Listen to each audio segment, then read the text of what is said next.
Hey guys, welcome back to MMA Library. Today in MMA and UFC news, Dustin Poirier claims the rematch with Justin Gaethje could go down this summer. Here's what Poirier had to say on the ESPN panel for UFC 287. I think it seems like the Gaethje fight makes most sense, but we'll see. I think it could happen this summer, you know, but I don't have an answer for you. I don't know what's next, but it's looking like the Gaethje fight. All right, well, he's calling for it.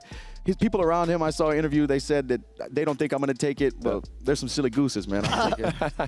John Anik then went on to give his opinion on the matchup. Well, I actually think that this is one of those non-championship affairs that could be a 5-round pay-per-view main event. So certainly if it's a co-main event, 3 rounds on a pay-per-view, absolutely fine with me, but DP's got a pretty good 5-round styles.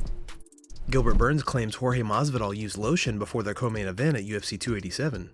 Burns went on to say this made it extremely difficult for him to hold Jorge down in various positions. Here's the clip. I was really looking forward to a finish, hit him with the good shots, took him down a couple times. If I'm not wrong, I had 3 takedown attempts and I finished all 3. And a lot of wrestlers didn't do that, you know, like a lot of guys, high-level wrestlers that he fought, having trouble taking him down, I didn't. And I think I showed a lot of improvement, and that guy was freaking slippery. That's a old dog Miami trick with the lotion because he was so slippery. Wow. Burns goes on to say he will be the backup fighter for Colby Covington and Leon Edwards in London. I almost chased a done deal, Colby and Leon in London, if I'm not wrong. It's almost a done deal. Everything, just a little details. I'm gonna be a backup. I'm going to. I'm not asking. I'm demanding that I'm going to, because whenever they ask, anytime the UFC gave me a call asking for a opponent, I say yes. And now I'm demanding that I'm going out there, I'm going to do my training camp to 5 rounds. I go to London, I'll be the backup, and I'm the next online. Adesanya gets revenge on Pereira's son following his win at UFC 287 this past weekend. After Adesanya finished Pereira, he went on to mock Pereira's son. I'm petty, bro. I remember. So the first time he knocked me out in Brazil, his son came into the ring and then started to just lie dead next to me. And I'm like, you little asshole. I'll whoop your ass if your dad don't do it for you. But then, yeah, I looked for his kid and I pointed at him and I saw him and I was like, hey. Just to remind him. I saw him backstage. We're cool. He's a great champion. He's a warrior. He is his story, bro. I mean that. I'm the antagonist in his story. He's a beast, man. Coming from where he's come from, the adversities he's been through in his life to get to where he's gotten now and taking me out the way he has. A fucking beautiful story for him. But like I said, tonight, it's not about his story. It's about my story, which is history. If this was an anime, that kid now becomes a fighter and comes... Bro, hey man, if you can crawl, we can brawl. Colby Covington reacts to Gilbert Burns' win over Jorge Masvidal at UFC 287. Colby goes on to say there was nothing on the line for the fighters, and they were fighting for a consolation prize. Here's the clip. I'm curious what you thought about that fight. A lot on the line. They were fighting for nothing, boys. What are you talking about? A lot on the line.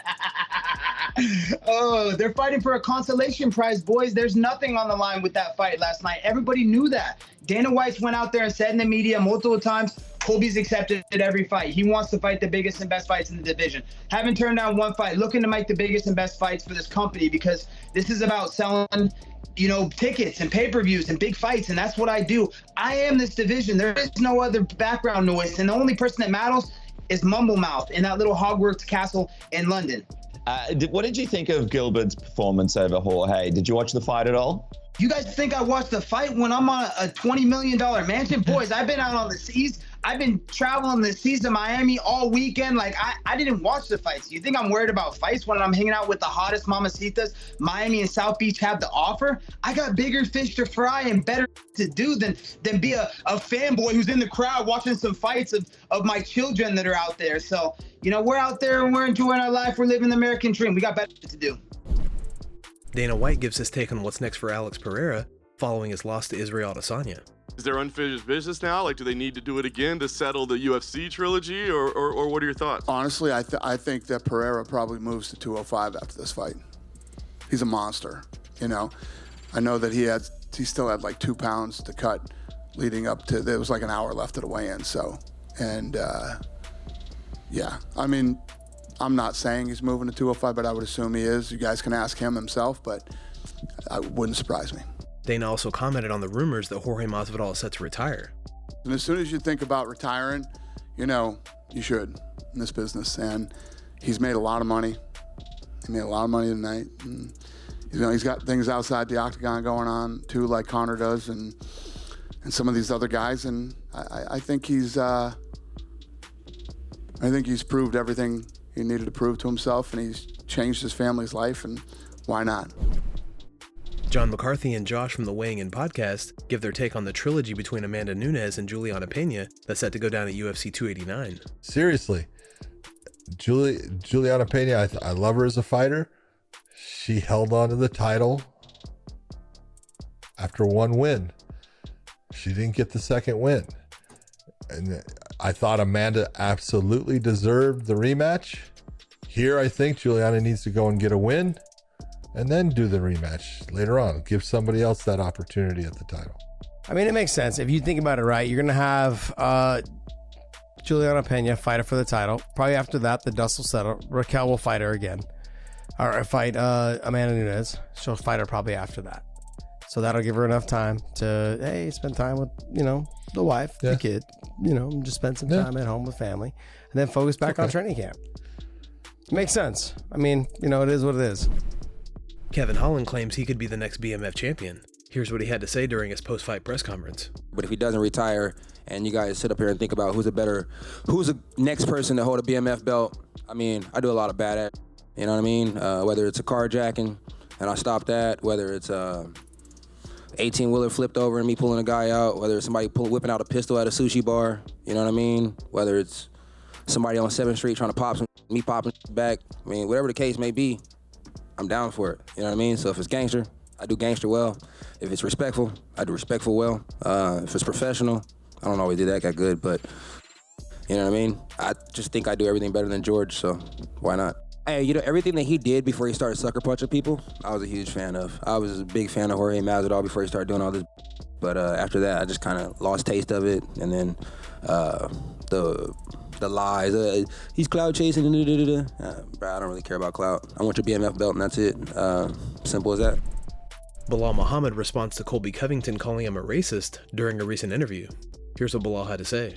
The kid's the biggest joke in the world. Like, the stuff that he says, it's very stupid, it's ignorant, and the fact that he would scream that, it just shows how much, like, how dumb he is. Like, there's no wit in the stuff that he comes back with. Like, and that's why I was excited to fight a guy like that, because I'm like, in a press conference or anything like that, I'll make him look stupid, because if it's not written down in front of him, he won't say it. He doesn't know how to talk for himself. Belal also commented on the potential matchup between Colby and Leon Edwards. I mean, a lot of people are saying Leon looked like his wrestling got a lot better the last one, but I think Usman's wrestling got worse that last one. I think it'll kind of be like the second fight with Usman, where when Usman backed him up, pushed him against the fence, took him down. That's all Colby does. Push you back, shoot on you, take you down. And then Leon's good at getting back up. I think he will end up having a moments in that fight. So for me, I think maybe Colby could win a decision, or Leon could catch him with something, because Colby's been rocked in his last like 3 fights. So he's kind of chinny. Guys, thanks so much for checking out the video. If you like the content we do here on this channel, don't forget to like and subscribe to MMA Library for all the latest MMA and UFC news. We'll see you in the next video.